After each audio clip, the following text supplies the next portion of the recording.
niekto nechce do toho ísť.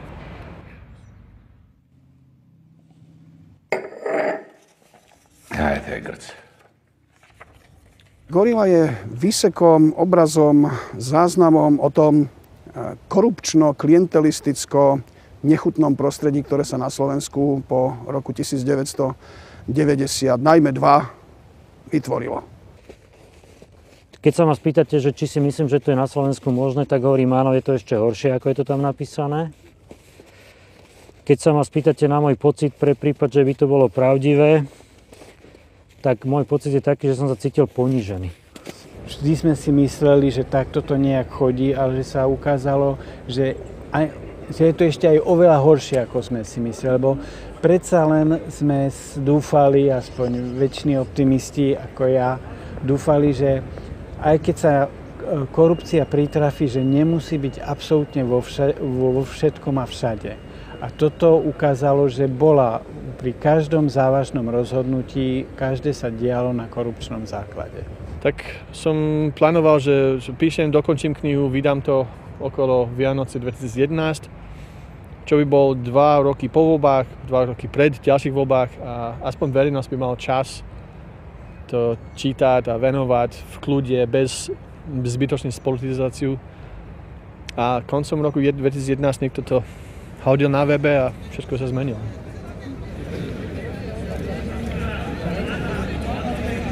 Pýtam sa, ako je možné, že politické subjekty a osoby zapletené do miliónových korupčných škandálov budú vo voľbách kandidovať na najvyššie zastupiteľské pozície. Ako je vôbec možné, že by mohli opäť sedieť v zastupiteľských kreslách, keďže jediné miesto na sedenie, ktoré si zaslúžia v inej inštitúcii. To je v Leopoldove!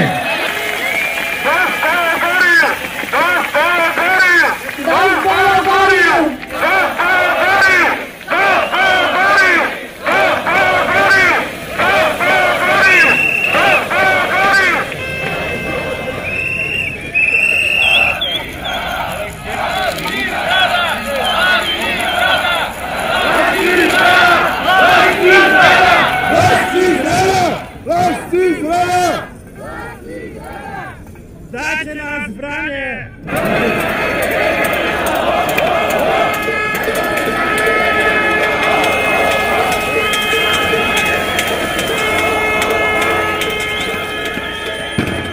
Domnievať sa, že to je jediný prípad veľkej korupcie na Slovensku, by asi bolo naivné.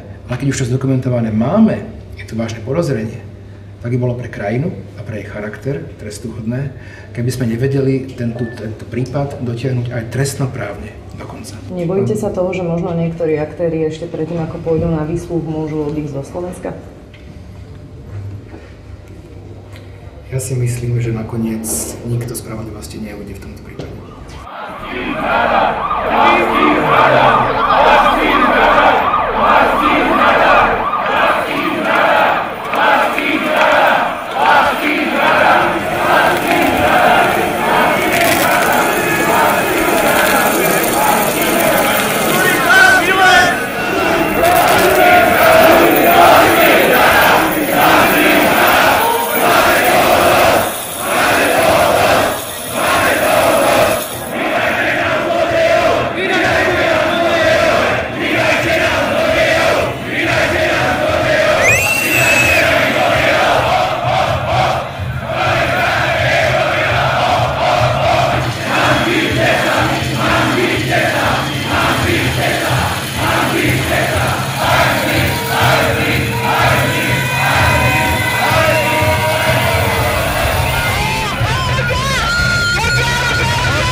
Nebola tu za 22 rokov taká príležitosť na zmenu ako teraz.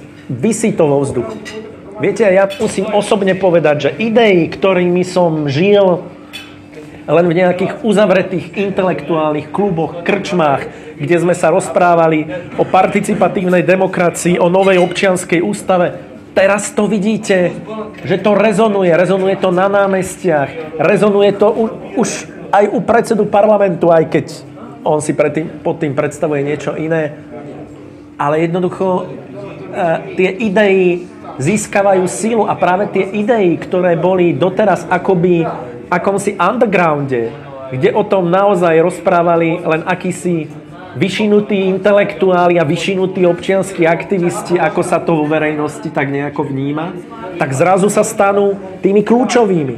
A my hlasujeme. Čo, Pečko, povedz. Tak poď, za čo hlasujeme? Predseda tej kvázi správnej rady je človek, ktorý zvoláva všetkých, ktorý vám berie slovo, ktorý bude po vás vrieskať, keď budete hovoriť 5, a ktorý jednoducho musí okrem iného aj pripraviť nejaký program toho, čo budeme riešiť. Aby sme neriešili, že všetko a v podstate čo vlastne, hej. Čiže on stále pripraví program. Na začiatku si povieme, že áno, tento program budeme riešiť. Keď máme niečo viac, odhlasujeme, že OK, ešte toto. Dohodneme si program a keď si dohodneme program, tak začneme riešiť bod po bode. Súhlasíte? Toto sú kompetencie predsedu, hej? Tu bol taký vtipný návrh. Že Peťo Pčolinský. Takže môžem zahlasovať? Hlasujme, prezentujme sa, zdržiam sa hlasovania. Ani si veľmi nechcel, ale nevadí, prehlasovali ťa. Dobre. Čiže týmto si beriem slovo a budem ho vám prideľovať. Vážený organizačný výbor, my tu 4 hodiny čakáme na vás, pretože chceme vám niečo ponúknuť. Chce vám niečo ponúknuť aj Tóno Popovič, jedna z vedúcich osobností.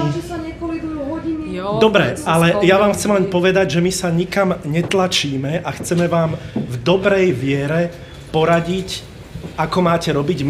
My medzi vás patriť nemusíme, ale každé občianske hnutie má prirodzenú tendenciu rozširovať sa, nie uzatvárať sa do seba. Petr Pčolinský. Bráňo Ondrášik. Petr Pčolinský. Tibor Moravčík. Petr Pčolinský. Vy sa tu handrkujete medzi sebou a pritom ste ešte neprišli do stretu. To, že vám všetci držia palca aj minister vnútra, je len to, lebo ste pre nich nie nebezpeční. Tá protistrana je dnes 10 krokov dopredu, naťahuje čas, lebo vie, že ak sa vám to nepodarí donútiť ich zvolať mimoriadnu schôdzu Národnej rady v krátkom čase, že ste prehrali, lebo po voľbách to nebude zaujímať nikoho. Že jedna vec sú požiadavky, respektíve s čím by sa malo ísť v uliciach, a druhá vec sú tie procesy samotné, ktoré by to malo naštartovať. Hovoríš, že sa chcete stretnúť? Nechaj ma to dopovedať. Pointa je, že sme na to nemali proste fakt brutálne čas pre toto stretnutie. Teraz je úplne, že prvé z kolena. Tu je dav a môžeme z neho spraviť stádo tupých ovcí, alebo môžeme z neho vytvoriť vysoko kooperujúcu skupinu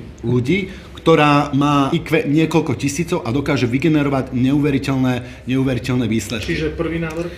Prvý návrh, robiť to heterarchickým spôsobom. To znamená? Realizácia. Dohodneme sa na čase a priestore, kde sa dokážeme všetci stretnúť a všetci sa dohodnúť. A dohodneme si pravidlá, ako to bude fungovať. Pravidlá musia byť rovnaké pre všetkých. To je všetci.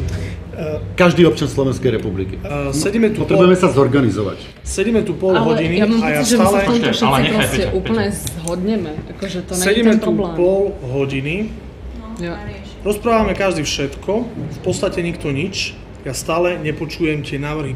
Treba zapojiť do toho ľudí, ako je Tóno Popovič, ako je ktokoľvek, tí, ktorí majú v spoločnosti nejaký rešpekt a hlavne vidia do toho, tak ich treba využiť na to, aby vám pomohli sformulovať nielen program, ale taktiku. Áno, tam musí byť stratégia, taktika, je to dôležité, je to pre všetkých. Dobre. Všetci sa musia zapojiť, nepreruším ma problém. Ale nepočujeme nič nové, vieš, opakuješ sa. No lebo...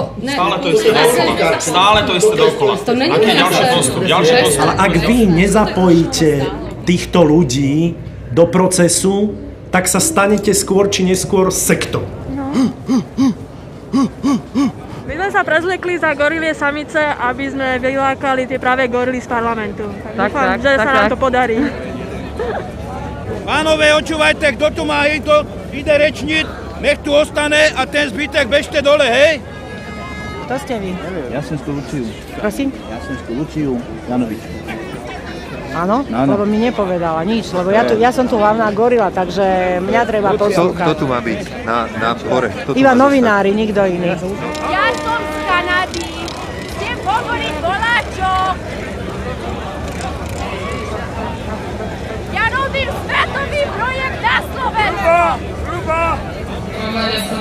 strašne vďačná, že ste dneska prišli.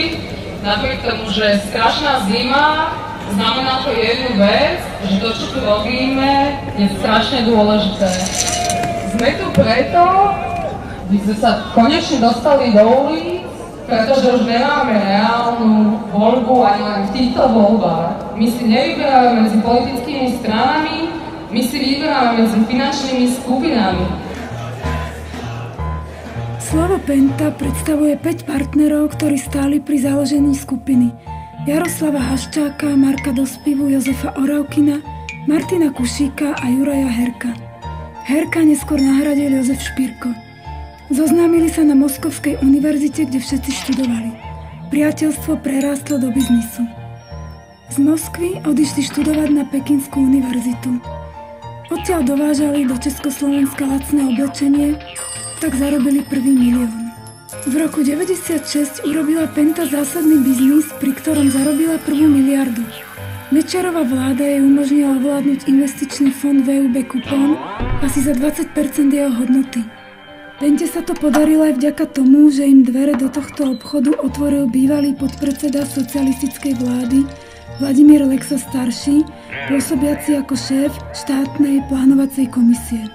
Ten poradil Pente zamestnať Alojza Lorenca, posledného komunistického šéfa StB.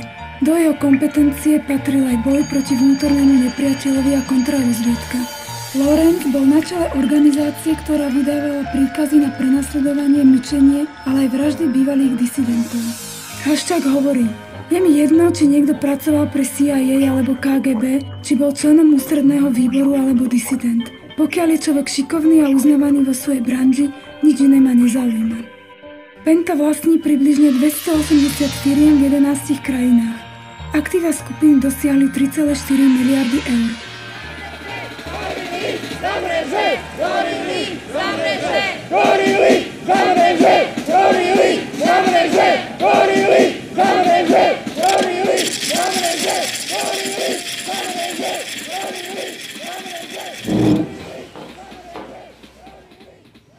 K policajným úkonom v tejto kauze Gorila nemôžeme hovoriť nič.